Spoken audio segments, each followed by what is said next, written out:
ओम शांति। 20 नवंबर 2025 के ईश्वरीय महावाक्य पहले सुनते हैं मुरली के मुख्य पॉइंट्स। बाबा ने कहा, मैं ज्ञान का सागर हूँ, तुमको भी मास्टर ज्ञान सागर बनाता हूँ। इस सारे चक्र को जान, तुम चक्रवर्ती महाराजा महारानी बनते हो। तुम बच्चे मेरे से भी लकी हो। मैं तुमको पढ़ाकर विश्व का मालिक बनाता हूँ, खुद थोड़े ही बनता हूँ। तुम फिर ब्रह्मांड के भी मालिक बनते हो। फिर बाबा ने कहा, इन आँखों से तुम जो कुछ देखते हो, इस शरीर सहित सब खत्म हो जाना है। तुम बच्चे जानते हो यहाँ की साहूकारी बाकी थोड़े समय के लिए है। यह सब मिट्टी में मिल जाएंगे। स्वर्ग की स्थापना में जो बच्चे सहयोग करते हैं, उन्हों को 21 जन्मों के लिए हीरे जवाहरों के महल मिलेंगे। लास्ट में बाबा ने कहा, यह तो पक्का पक्का याद करो कि हम आत्माओं को शिव बाबा पढ़ाते हैं। वही हम सब आत्माओं का बाप भी है, टीचर भी है। अभी बाप अखुट खजानों में हमें ऐसा वजन करते हैं जो 21 जन्म साथ रहेंगे, अगर अभी श्रीमत पर चलेंगे तो। और अब सुनते हैं महावाक्यों को विस्तार से। मुरली का सार। मीठे बच्चे, बाप आए हैं तुम बच्चों को शांति और सुख का वर्षा देने। तुम्हारा स्वधर्म ही शांत है, इसलिए तुम शांति के लिए भटकते नहीं हो। प्रश्न, अभी तुम बच्चे 21 जन्मों के लिए अखुट खजानों में वजन करने योग्य बनते हो। क्यों? उत्तर, क्योंकि बाप जब नई सृष्टि रचते हैं, तब तुम बच्चे उनके मददगार बनते हो, अपना सब कुछ उनके कार्य में सफल करते हो।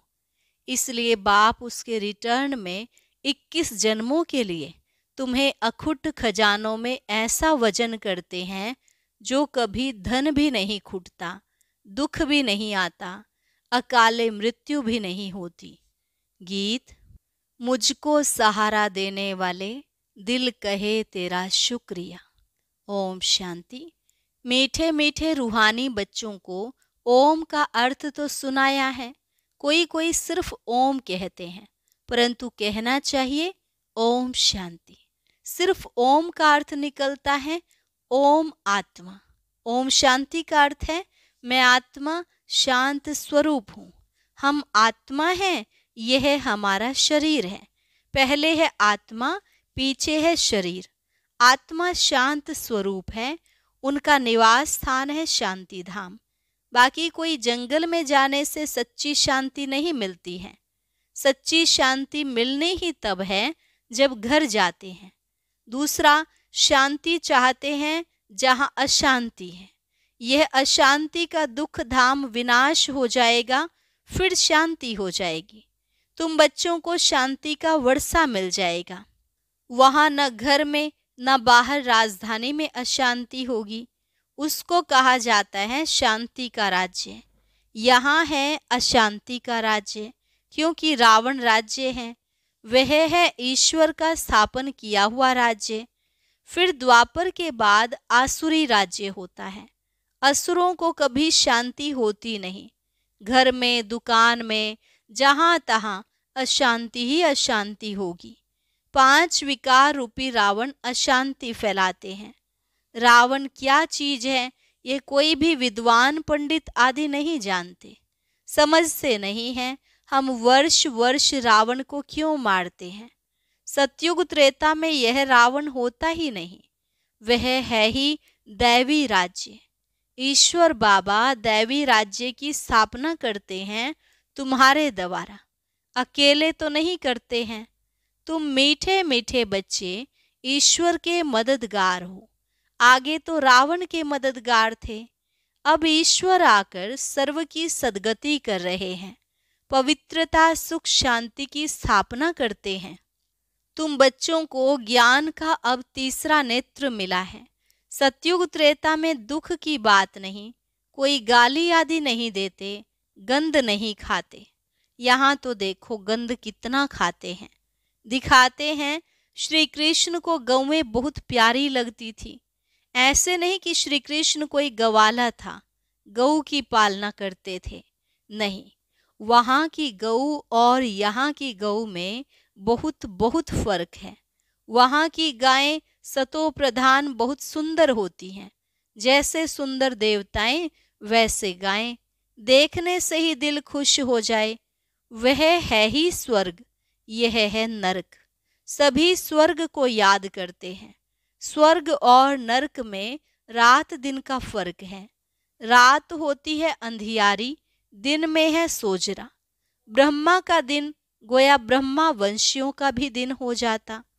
पहले तुम भी घोर अंधियारी रात में थे। इस समय भक्ति का कितना जोर है। महात्मा आदि को सोने में वजन करते रहते, क्योंकि शास्त्रों के बहुत विद्वान हैं। उन्हों का प्रभाव इतना क्यों है, यह भी बाबा ने समझाया है। झाड़ में नए नए पत्ते निकलते हैं तो सतो प्रधान है। ऊपर से नई सोल आएगी तो जरूर उनका प्रभाव होगा ना, अल्पकाल के लिए। सोने अथवा हीरों में वजन करते हैं, परंतु यह तो सब खलास हो जाने हैं। मनुष्यों के पास कितने लाखों के मकान हैं, समझते हैं हम तो बहुत साहूकार हैं। तुम बच्चे जानते हो, यह साहूकारी बाकी थोड़े समय के लिए है। ये सब मिट्टी में मिल जाएंगे। किनकी दबी रही धूल में किनकी राजा खाए। बाप स्वर्ग की स्थापना करते हैं, उसमें जो लगाते हैं उन्हों को 21 जन्मों के लिए हीरे ज्वाहरों के महल मिलेंगे। यहाँ तो एक जन्म के लिए मिलता है, वहाँ तुम्हारा 21 जन्म चलेगा। इन आँखों से जो कुछ देखते हो, शरीर सहित सब भस्म हो जाना है। तुम बच्चों को दिव्य दृष्टि द्वारा साक्षात्कार भी होता है। विनाश होगा, फिर इन लक्ष्मी नारायण का राज्य होगा। तुम जानते हो, हम अपना राज्य भाग्य फिर से स्थापन कर रहे हैं। 21 पीढ़ी राज्य किया, फिर रावण का राज्य चला, अब फिर बाप आया है। भक्ति मार्ग में सब बाप को ही याद करते हैं। गायन भी है, दुख में सिमरन सब करें, सुख में करे न कोई। बाप सुख का वर्षा देते हैं, फिर याद करने की दरकार नहीं रहती। तुम मात पिता, हम बालक तेरे। अब यह तो माँ बाप होंगे अपने बच्चों के। यह है पारलौकिक मात पिता की बात। अभी तुम यह लक्ष्मी नारायण बनने के लिए पढ़ते हो। स्कूल में बच्चे अच्छा पास होते हैं तो फिर टीचर को इनाम देते हैं। अब तुम उनको क्या इनाम देंगे? तुम तो उनको अपना बच्चा बना लेते हो, जादूगरी से। दिखलाते हैं श्री कृष्ण के मुख में माँ ने देखा माखन का गोला। अब श्री कृष्ण ने तो जन्म लिया सतयुग में, वह तो माखन आदि नहीं खाएंगे। वह तो है विश्व का मालिक। तो यह किस समय की बात है? यह है अभी संगम की बात। तुम जानते हो, हम यह शरीर छोड़ जाए बच्चा बनेंगे, विश्व का मालिक बनेंगे। दोनों क्रिश्चियन आपस में लड़ते हैं और माखन मिलता है तुम बच्चों को, राजाई मिलती है ना। जैसे वो लोग भारत को लड़ाकर मक्खन खुद खा गए। क्रिश्चियन की राजधानी पौने हिस्से में थी, पीछे आहिस्ते आहिस्ते छूटती गई है। सारे विश्व पर सिवाय तुम्हारे कोई राज्य कर न सके। तुम अभी ईश्वरीय संतान हो। अभी तुम ब्रह्मांड के मालिक और विश्व के मालिक बनते हो। विश्व में ब्रह्मांड नहीं आया, सूक्ष्म वतन में भी राजाई नहीं है। सतयुग, त्रेता, द्वापर, कलयुग, यह चक्र यहाँ स्थूल वतन में होता है। ध्यान में आत्मा कहाँ जाती नहीं। आत्मा निकल जाए तो शरीर खत्म हो जाए। यह सब है साक्षात्कार। रिद्धि सिद्धि द्वारा ऐसे भी साक्षात्कार होते हैं जो यहाँ बैठे विलायत की पार्लियामेंट आदि देख सकते हैं। बाबा के हाथ में फिर है दिव्य दृष्टि की चाबी। तुम यहाँ बैठे लंदन देख सकते हो। औजार आदि कुछ नहीं जो खरीद करना पड़े। ड्रामानुसार उस समय पर वह साक्षात्कार होता है जो ड्रामा में पहले से ही नोंद है। जैसे दिखाते हैं, भगवान ने अर्जुन को साक्षात्कार कराया। ड्रामानुसार उनको साक्षात्कार होना था, यह भी नोंद है। कोई की बड़ाई नहीं, यह सब ड्रामानुसार होता है। श्री कृष्ण विश्व का प्रिंस बनता है, गोया मक्खन मिलता है। यह भी कोई जानते नहीं कि विश्व किसको, ब्रह्मांड किसको कहा जाता है। ब्रह्मांड में तुम आत्माएं निवास करती हो। सूक्ष्म वतन में आना जाना, साक्षात्कार आदि इस समय होता है। फिर 5000 वर्ष सूक्ष्म वतन का नाम नहीं होता। कहा जाता है ब्रह्मा देवता नमः, फिर कहते हैं शिव परमात्मा नमः, तो सबसे ऊंच हो गया ना। उनको कहा जाता है भगवान। वह देवताएं हैं मनुष्य, परंतु दैवी गुण वाले हैं। बाकी 4-8 भुजा वाले मनुष्य होते नहीं। वहां भी 2 भुजा वाले ही मनुष्य होते हैं, परंतु संपूर्ण पवित्र। अपवित्रता की बात नहीं, अकाले मृत्यु कभी होती नहीं। तो तुम बच्चों को बहुत खुशी होनी चाहिए। हम आत्मा इस शरीर द्वारा बाबा को तो देखें। देखने में तो शरीर आता है, परमात्मा अथवा आत्मा को देख नहीं सकते। आत्मा और परमात्मा को जानना होता है। देखने लिए फिर दिव्य दृष्टि मिलती है, और सब चीजें दिव्य दृष्टि से बड़ी देखने में आएंगी। राजधानी बड़ी देखने में आएगी। आत्मा तो है ही बिंदी। बिंदी को देखने से तुम कुछ भी नहीं समझेंगे। आत्मा तो बहुत महीन है। बहुत डॉक्टर्स आदि ने कोशिश की है आत्मा को पकड़ने की, परंतु किसको पता नहीं पड़ता। वो लोग तो सोने हीरो में वजन करते हैं। तुम जन्म जन्मांतर पदमपति बनते हो। तुम्हारा बाहर का शो जरा भी नहीं। साधारण रीति इस रथ में बैठ पढ़ाते हैं। उनका नाम है भागीरथ। यह है पतित पुराना रथ, जिसमें बाप आकर ऊंच ते ऊंच सर्विस करते हैं। बाप कहते हैं मुझे तो अपना शरीर है नहीं। मैं जो ज्ञान का सागर, प्रेम का सागर हूँ, तो तुमको वर्षा कैसे दूं? ऊपर से तो नहीं दूंगा। क्या प्रेरणा से पढ़ाऊंगा? जरूर आना पड़ेगा ना। भक्ति मार्ग में मुझे पूजते हैं, सबको प्यारा लगता हूँ। गांधी नेहरू का चित्र प्यारा लगता है, उनके शरीर को याद करते हैं। आत्मा जो अविनाशी है, उसने तो जाकर दूसरा जन्म लिया। बाकी विनाशी चित्र को याद करते हैं। वह भूत पूजा हुई ना। समाधि बनाकर उन पर फूल आदि बैठ चढ़ाते हैं। यह है यादगार। शिव के कितने मंदिर हैं, सबसे बड़ा यादगार शिव का है ना। सोमनाथ मंदिर का गायन है, मोहम्मद गजनवी ने आकर लूटा था। तुम्हारे पास इतना धन रहता था। बाबा तुम बच्चों को रत्नों में वजन करते हैं। खुद को वजन नहीं कराता हूँ। मैं इतना धनवान बनता नहीं हूँ, तुमको बनाता हूँ। उनको तो आज वजन किया कल मर जाएंगे। धन कोई काम नहीं आएगा। तुमको तो बाप अखुट खजाने में ऐसा वजन करते हैं जो 21 जन्म साथ रहेगा। अगर श्रीमत पर चलेंगे तो वहां दुख का नाम नहीं। कभी अकाले मृत्यु नहीं होती। मौत से डरेंगे नहीं। यहाँ कितना डरते हैं, रोते हैं। वहाँ कितनी खुशी होती है, जाकर प्रिंस बनेंगे। जादूगर, सौदागर, रत्नागर, यह शिव परमात्मा को कहा जाता है। तुमको भी साक्षात्कार कराते हैं, ऐसे प्रिंस बनेंगे। आजकल बाबा ने साक्षात्कार का पार्ट बंद कर दिया है, नुकसान हो जाता है। अभी बाप ज्ञान से तुम्हारी सदगति करते हैं। तुम पहले जाएंगे सुख धाम, अभी तो है दुख धाम। तुम जानते हो आत्मा ही ज्ञान धारण करती है, इसलिए बाप कहते हैं अपने को आत्मा समझो। आत्मा में ही अच्छे व बुरे संस्कार होते हैं।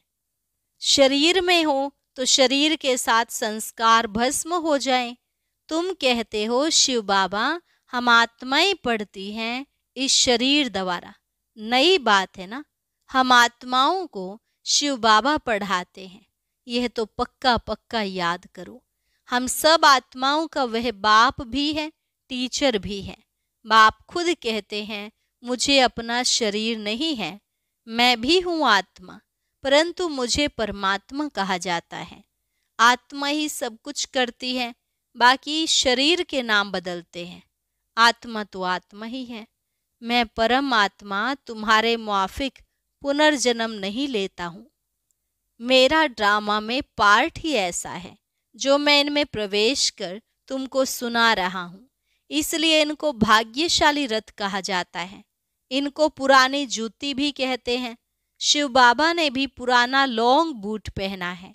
बाप कहते हैं मैंने इसमें बहुत जन्मों के अंत में प्रवेश किया है। पहले पहले यह बनते हैं तत्वम, तुम भी बनते हो। बाबा कहते हैं तुम तो जवान हो, मेरे से जास्ती पढ़कर ऊंच पद पाना चाहिए, परंतु मेरे साथ बाबा है तो मुझे घड़ी घड़ी उनकी याद आती है।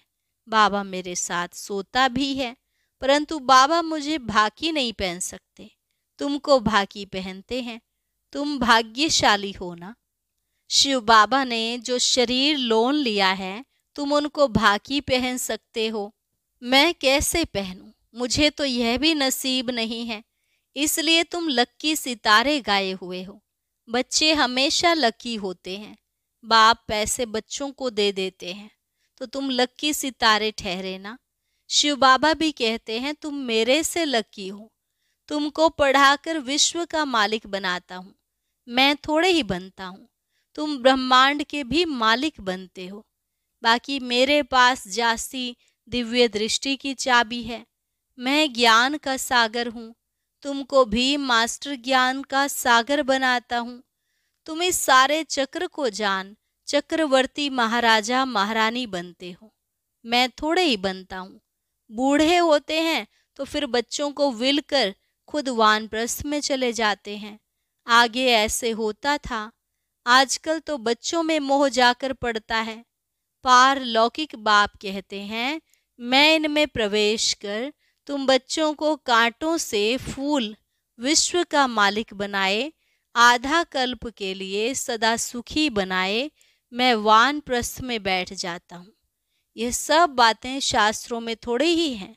सन्यासी उदासी शास्त्रों की बातें सुनाते हैं। बाप तो ज्ञान का सागर है। खुद कहते हैं यह वेद शास्त्र आदि सब भक्ति मार्ग की सामग्री है। ज्ञान सागर तो मैं ही हूँ। अच्छा, मीठे मीठे सिकिलधे बच्चों प्रति माता पिता बाप दादा का याद प्यार और गुड मॉर्निंग। रूहानी बाप की रूहानी बच्चों को नमस्ते। रूहानी बच्चों की रूहानी बाप दादा को नमस्ते नमस्ते, गुड मॉर्निंग। शुक्रिया बाबा, शुक्रिया। धारणा के लिए मुख्य सार, इन आँखों से शरीर सहित जो दिखाई देता है यह सब भस्म हो जाना है। इसलिए अपना सब कुछ सफल करना है। बाप से पूरा वर्षा लेने के लिए पढ़ाई पढ़नी है। सदा अपने लक को स्मृति में रख ब्रह्मांड व विश्व का मालिक बनना है। वरदान, वह ड्रामा वाह की स्मृति से अनेकों की सेवा करने वाले सदा खुशनुमा भव। वह ड्रामा वाह की स्मृति से अनेकों की सेवा करने वाले सदा खुशनुमा भव। इस ड्रामा की कोई भी सीन देखते हुए वह ड्रामा वाह की स्मृति रहे तो कभी भी घबराएंगे नहीं, क्योंकि ड्रामा का ज्ञान मिला कि वर्तमान समय कल्याणकारी युग है। इसमें जो भी दृश्य सामने आता है उसमें कल्याण भरा हुआ है। वर्तमान में कल्याण दिखाई ना भी दे, लेकिन भविष्य में समाया हुआ कल्याण प्रत्यक्ष हो जाएगा। तो वह ड्रामा वाह की स्मृति से सदा खुशनुमा रहेंगे। पुरुषार्थ में कभी भी उदासी नहीं आएगी। स्वतः ही आप द्वारा अनेकों की सेवा होती रहेगी। स्लोगन, शांति की शक्ति ही मनसा सेवा का सहज साधन है। जहाँ शांति की शक्ति है वहाँ संतुष्टता है। शांति की शक्ति ही मनसा सेवा का सहज साधन है। जहाँ शांति की शक्ति है वहाँ संतुष्टता है। अव्यक्त इशारा, अशरीरी व विदेही स्थिति का अभ्यास बढ़ाओ। जितना अव्यक्त लाइट रूप में स्थित होंगे उतना शरीर से परे का अभ्यास होने के कारण यदि 2-4 मिनट भी अशरीरी बन जाएंगे तो मानो जैसे कि 4 घंटे का आराम कर लिया। ऐसा समय आएगा जो नींद के बजाय 4-5 मिनट अशरीरी बन जाएंगे और शरीर को आराम मिल जाएगा। लाइट स्वरूप के स्मृति को मजबूत करने से हिसाब किताब चुकतू करने में भी लाइट रूप हो जाएंगे। अच्छा, और अभी सुनते हैं आज का अव्यक्त ज्ञान मोती।